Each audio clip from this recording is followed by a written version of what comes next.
These days, unfortunately, knife crime is rarely out of the headlines, and as story after story emerges of tragedy and wasted lives, we're all left wondering what can be done about this. Indeed, is anyone doing anything about knife crime? Thankfully, the answer to that question is yes. Mark Prince is most certainly doing something. Mark, thank you for coming this evening to talk about knife crime. Actually, that's not true. For once, Mark, I'm going to do the talking. Will you come up here, please?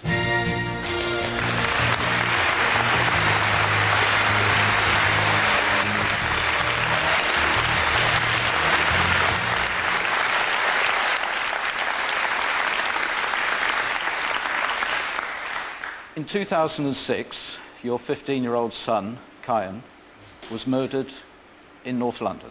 That's right. I can't begin to think how a parent deals with that. What is astonishing is that many people would simply have buckled. You, on the other hand, have come out truly fighting, and you are inspirational. This is an electrifying story. On May the 18th, at Kiyan School, when he was actually leaving school, he actually saw one of his friends getting bullied.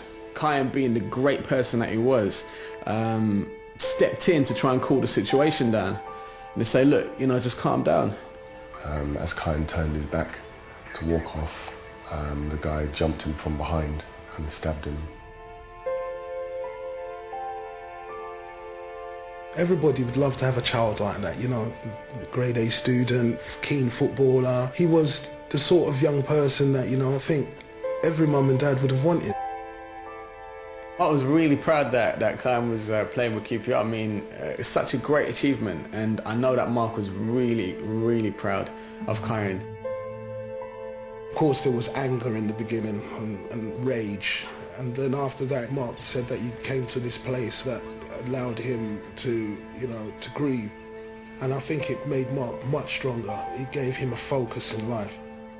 Mark has taken a negative situation and used the negative energy in a positive way, and he's not allowed hatred or anger to dictate the rest of his life.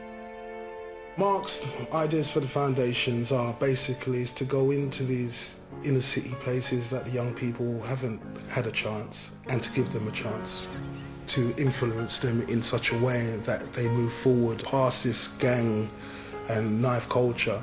We, at the moment, are doing workshops. We're going into different schools. It's really emotional to look down in the audience and see a whole school in an assembly hall crying their eyes out because they've actually been touched and they can identify with what Mark's saying.